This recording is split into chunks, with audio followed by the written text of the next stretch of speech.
The world moves at such a fast pace that we often forget what we had for breakfast. Not me, I have the same breakfast every morning, most important meal of the day, but yeah, it moves so fast that I like to every month, at the beginning of every month, I like to look back at the previous month and reflect on the happenings of WWE and say who was the MVP of the previous month. So we're looking back at February today and see who was the MVP of WWE. Mid-cards, women's, tag teams, we look at it all, even celebrities sometimes, maybe, kind of, sort of, and we do have a celebrity MVP in the month of February. But you gotta remember this. Elimination Chamber, right? You're probably thinking, well, John Cena's got to be the MVP, right? Yeah, he was the most important player of WWE. Well, that happened March 1st. So, spoiler alert, most likely John Cena's going to be the MVP for March, but we're talking February here. Remember February? Long time ago, Jey Uso won the Royal Rumble. That's right, Royal Rumble, February 1st. So, that's included, February 1st to February 28th. Let's get started with maybe a hot take. And I know I did hot takes just yesterday, or was it yesterday or 2 days ago? But you know what? My hot take is this: the MVP of the mid-card MVP of February. Don't get mad. I love him, but yeet, Jey Uso. I don't consider Jey Uso a main eventer yet. I still consider him a mid-card guy, a high mid-card guy who has been in main events, but I'm just going to tell you, I don't know exactly what the criteria is to be in the main event, a main event guy, but I'll tell you people that I do consider main eventers: Seth Rollins, Kevin Owens, Roman Reigns, Cody Rhodes, The Rock, John Cena. Those are main event guys to me. Mid-card guys that and been in the main event, you got Jey Uso, The Miz. I know, The Miz even main evented a WrestleMania, two-time Grand Slam champion, and I still consider the guy a mid-card, and that's not an insult. It's not insulting to be a very high, dependable mid-card player, and more power to you if you are a mid-card guy who has been in the main event. Kofi Kingston, also a mid-card guy who has been to the top of the mountain, but Jey Uso right now, I still consider him mid-card, and I hope after he goes and wins the world title from Gunther at WrestleMania, because that's what I think is going to happen. I hope I do perceive him as this main event guy. I hope he rises to the challenge. This is not me taking a dump on Jey Uso saying, you're just a mid-carder, Jey. No, I want him to be a main eventer, but that's how I see him. That said, why is he the MVP? Well, honestly, he won the Royal Rumble. That in of itself is pretty much the reason. It hasn't been a great month for him following his win. I mean, he's had, like, the night he came out after, he started the encores, the crowd, they definitely love him. It's amazing, and we gotta factor in the live crowd when we're talking wrestlers, because the live crowd is a metric, a big metric on who you should push and who you should continue to push, because us internet guys and gals, we want to be like, oh, Jey Uso, he only knows 3 moves, but the crowd, they only need to know one move, and that's yeet, yeet, yeet. And so, that said, he also had a great promo last week where he was just like, I don't know, for like 2 or 3 weeks in a row, it's just been kind of, you doubt me? Yeet. I'll do it. Yeet. I'm gonna make something of myself. Yeet. Yeet. I'll get rid of all the doubters. Yeet. And so it was getting kind of old, but last week he put that all aside and got really serious. He's like, you know what? I am doubting myself, but I'm gonna prove everything. He got like it was Penitentiary Uso, Bloodline Jey Uso there. So I felt it towards the end of the month, but it's mainly the beginning of the month. The Royal Rumble win is such a monumental thing that almost anybody winning that is going to become the MVP. So had he been in the main event, if I considered him a main event guy, he'd probably be the main event MVP, but I consider him mid-card still. I know, a lot of people hate me now. I've unsubscribed to the channel, which I hope you don't, but I feel that Jey Uso, main event. Jey Uso is the MVP of the mid-card for winning the Royal Rumble out of nowhere. Nobody saw it coming. Maybe one or two people in Tibet, maybe they saw it coming, but not me, and nobody I was talking to. Nobody was like, Jey Uso's gonna win that Royal Rumble thing. No way, no how. We all thought John Cena, CM Punk, Roman Reigns, and yet Jey Uso did it. Congratulations, Jey Uso. You are my MVP of February, and I hope you have an excellent match for the World Heavyweight title. While this is not the current world title, it is the world title of yesteryear, the big gold, and you can win it. You don't have to throw 29 people over the top rope to win this. All you got to do is comment below. We'll have a Royal Rumble in the comments section. All you got to do is comment below and subscribe to the channel, hit the bell notification, and when I hit not 10,000 but 20,000 subscribers, I'm going to give this belt away. In fact, this Saturday, 8 p.m. Eastern Standard Time, I'm going to have a live stream on this channel. And on this channel, where else am I going to have it? In my backyard. In my backyard. On this channel, I'm going to have a live stream where I pick a random comment from a random video, and I'm going to give away this belt. Already shipped out a undisputed title, so now I'm going to ship out another title. If you don't want the big gold, you can pick the eagle, the winged eagle, the $1 million belt. There's lots of choices for you beautiful men and women out there. All you got to do, comment and be a subscriber and hit that bell notification. Help me get to 20,000 subscribers so I can quit the day job and produce wrestling content full time. The women's, though, let's talk about the women's mid-card MVP, and not a lot of choices, to be honest with you. Not a lot of choices here. I'm going to give it to the person that I've been giving it to all year long, Chelsea Green. Chelsea Green, honestly, she just steals the show. She steals the show every single time she's in it. Lyra Valkyria didn't do much. She did have a match. She had a good match, but I don't know. I'm not connecting with her. Lyra Valkyria is in the worst possible situation that any wrestler could be, and that is apathy. I don't like her. I don't hate her. I just don't care. And that means that I can't put her here. For me, yeah, I gotta care for you at least. I gotta feel something. I guess I don't have to, because, you gotta feel something. The crowd has to feel something for Lyra. We know she's an excellent talent. We've seen her do amazing work in NXT, but what have you done for me lately? You gotta step up, show out, and you can say all day long, it's bad booking. Okay, so what? Everybody's got to deal with good or bad booking. Chelsea Green had some bad booking, and yet, look at her now, the oldest, youngest female U.S. title holder and in history, and she's great. She comes out, she has character, she has Piper Niven. Low-key, I don't know, maybe I should be Piper Niven. Basically, they're they're such a duo. I could put Piper Niven also in this spot as MVP, because I feel like she steals the show from the show stealer, Chelsea Green, but regardless, Chelsea Green's just such a joy to watch. When she pops up on the TV, it's must watch. And whether or not she has 30 seconds or 3 minutes or 15 minutes for a wrestling match, her character is just so great, amusing, and she just totally buys into it. Chelsea Green, amazing stuff. When she leaves and enters the main event scene, it's going to be tough picking out MVPs for the women's mid-card, because they're not doing the greatest job with the women's mid-card scene right now, and that's really sad, because there's people like Ivy Nile, who's just waiting for an opportunity, and you can see it, waiting for an opportunity to show that she deserves the Intercontinental Champion or the spotlight. Regardless, Chelsea Green, congratulations. I think this is your second or third time in a row. Next up, let's do the tag team champions. For tag team champions, I will only do one. Women or men, I don't feel like the tag team division is strong enough to carry a men's and a women's, so I'm going to just do one. But however, that could change real soon. You know what? This month, should I change it? Oh, because the Smackdown division is so strong right now. I feel like maybe I should split it. Maybe I should officially split this and have women's and men MVPs.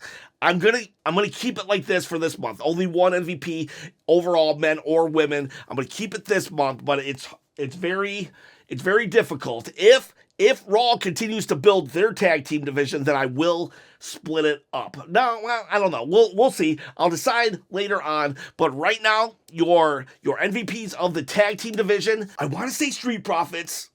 I'm not gonna, but they definitely deserve mentioning because at the beginning at Royal Rumble, they cost the Motor City Machine Guns their opportunity at the titles. And then there was like 2 or 3 weeks later, they actually returned after like 2 weeks of banger promos, getting really excited about the Street Profits. And then they have a brawl and every tag team got involved. Ooh, should I put the Street Profits as... No, I'm not going to do it, but next month I bet they do become MVPs. They did a great job, though. They did a great job at building themselves up. They're the runner-ups to Liv Morgan and Raquel Rodriguez. They are like really solid. And shout out to Raquel Rodriguez. Honestly, she could have been a contender for the mid-card MVP as well. She did a lot of I don't know what happened, but she had 2 good matches this month, and I thought Raquel could only botch things, but she did a really good job. She did a really, really good job in her matches. I was very, very much impressed. And one of those matches was the tag team. It was the tag team match on the main event of a Raw where we had Liv and Raquel versus Naomi and Bianca. And that was an all-timer. That was so good. I'm still bragging about that. I think I've mentioned it on 3 or 4 videos because it was just an amazing match. I was so impressed with the near falls, the false finishes. Everything made sense. Dominic Mysterio got involved, but he didn't distract from the actual action. It wasn't about Dominic. It was still about the match itself. And Liv Morgan just a general. Plus, you got Naomi stepping up. Naomi also could be considered an MVP for her character work. Low key, Naomi is someone else I consider not main event player, but mid card. But I'm this close to saying that she's main event. Give her one title match, one more title reign, and I'll put her in the main event scene all day long because she has been stepping up. And way to go, Bianca. Bianca just elevates everybody she stands next to. And yeah, this match, so good. A lot of times I have to be I need character development, I need storyline, I need a good match. That's the Triforce of MVP. And honestly, Liv Morgan had it all. She's always improving her character. She knows her character. She knows her role. And then she's in the storyline with Jade and who attacked Jade Cargill. I think falsely accused, but still in the storyline. We see footage of her. So Naomi and Bianca go after her or after them, and then they win in this banger of a match. I'm going to give it to them. I'm going to give it to them with the Street Profits very close on their heels. But Liv Morgan, Raquel Rodriguez, the MVP of the tag team division. The main event of the women's MVP is, woo! This one's for you, Truth Man. Charlotte Flair, whether you like her or not. I'm not a hater, but I'm also not the hugest Charlotte fan, but she won the Royal Rumble. And as I see it, no one else in the main event scene was really doing much. You could say maybe Bianca Belair, maybe Liv Morgan actually, but Rhea Ripley just kind of stood around waiting for Charlotte Flair to decide who she's going to pick. Same with Tiffany Stratton. Charlotte Flair was the center point of everything from the moment she won to pretty much the midway point until then the Elimination Chamber took over and Rhea just kind of faded into the background. So yeah, Charlotte Flair definitely to me had the most presence in the month of February. Plus, winning the Royal Rumble is almost a guarantee, whatever month you're in, almost a guarantee for that spot of MVP. Almost a guarantee. Gotta give it to Charlotte Flair. Like her or hate her, she won the Rumble, and she is the queen. So then we go to the celebrity MVP. I'm gonna give this to I Show Speed. You're like, who? I Show Speed. You remember the streamer at the Royal Rumble that was literally broken in half by Braun Breaker? Yeah, kudos to that guy. I am not like, I don't really follow I Show Speed, but I know he's a very big deal in the streaming community. God, I wish, like I Show Speed, if you want to ever call me out or shout me out, I would love that because wow, this guy is like big news in the social media atmosphere, and he came out, entered the Royal Rumble, and took like I don't know, Braun Breaker. He didn't pull back. He ran those ropes like he would run those ropes against like Mark Henry or the Big Show or Otis. Like for real, like I thought they broke I Show Speed in half. And then after that, Otis, then he's thrown over the ropes. Otis catches him, does a fallaway slam on that like unbreakable announce table. It's like this dude, like, he showed up and he took some nasty bumps.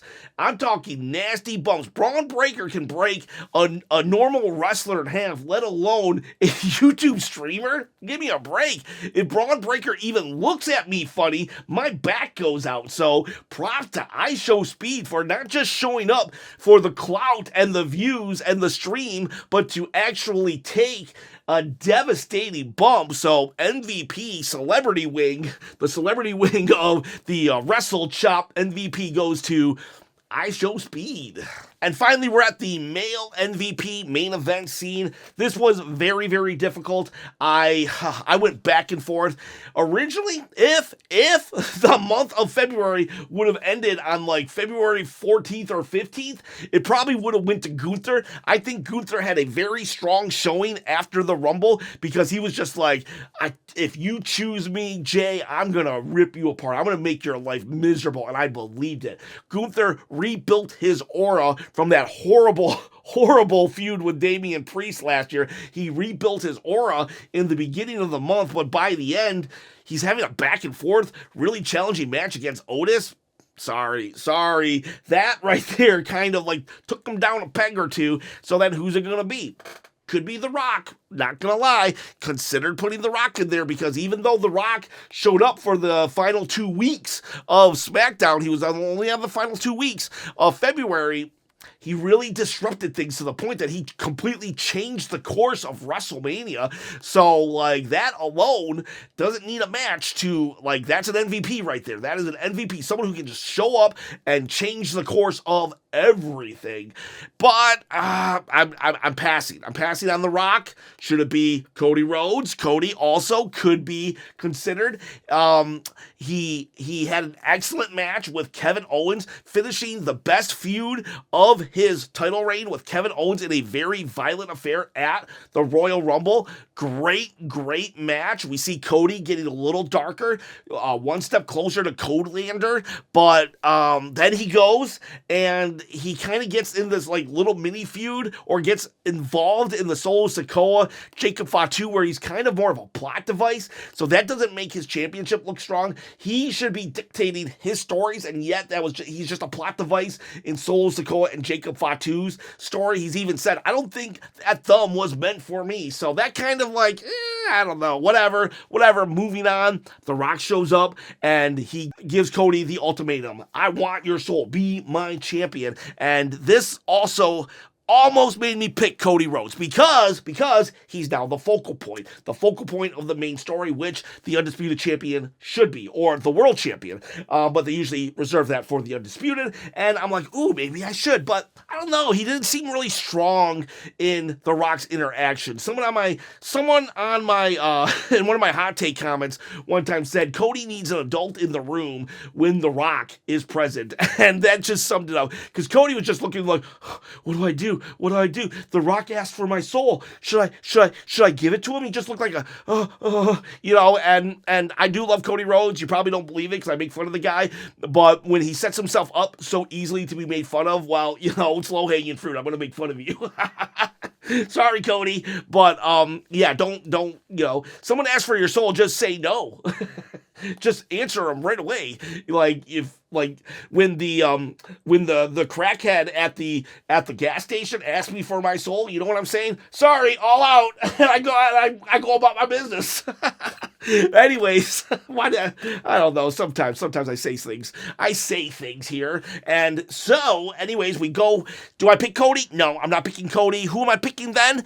Could be CM Punk and or Drew McIntyre. Both of them did a really good job hyping up the Elimination Chamber throughout the month. They won their qualifying matches. They had a lot of TV time, but controversial pick. I'm giving it to dark horse pick here. Seth freaking Rollins. What? Seth Rollins? Yeah, because Seth Rollins did a good job also of promoting the Elimination Chamber. He had an excellent, awesome match with Finn Balor. I didn't kind of catch it the first time because honestly, I knew Finn Balor wasn't going to win, so I was kind of distracted throughout the whole match, but I went back and watched it. It was a really good match worth watching. And then also, the main reason why I'm picking him is because, you know how I said, well, Rock maybe should be in it because of this, and Cody maybe should be in it because of that segment. Ironically, I'm picking Seth Rollins because of that segment.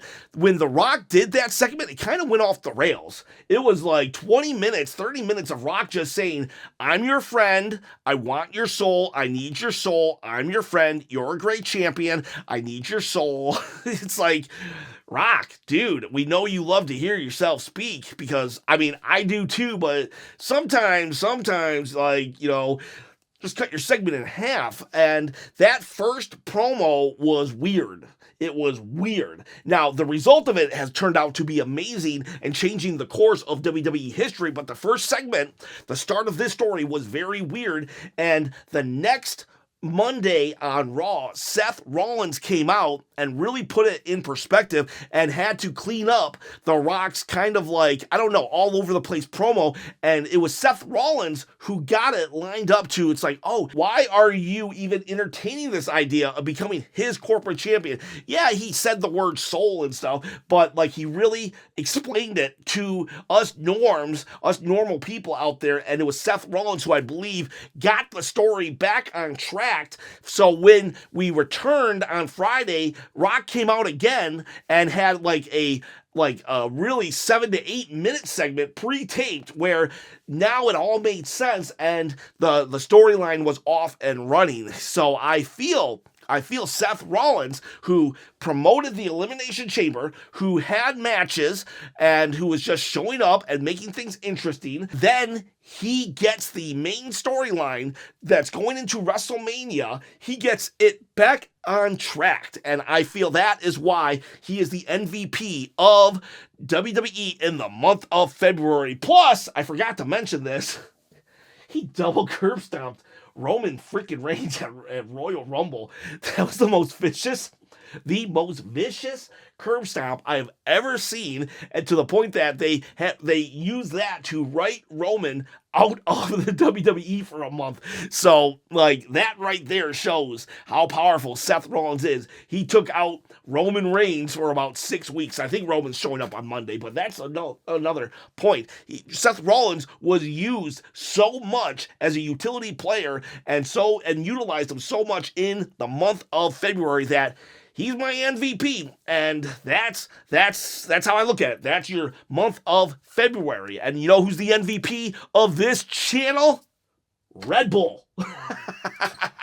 Oh, no, it's you guys. It's you girls. I appreciate every single one of you, and I hope you have a great day.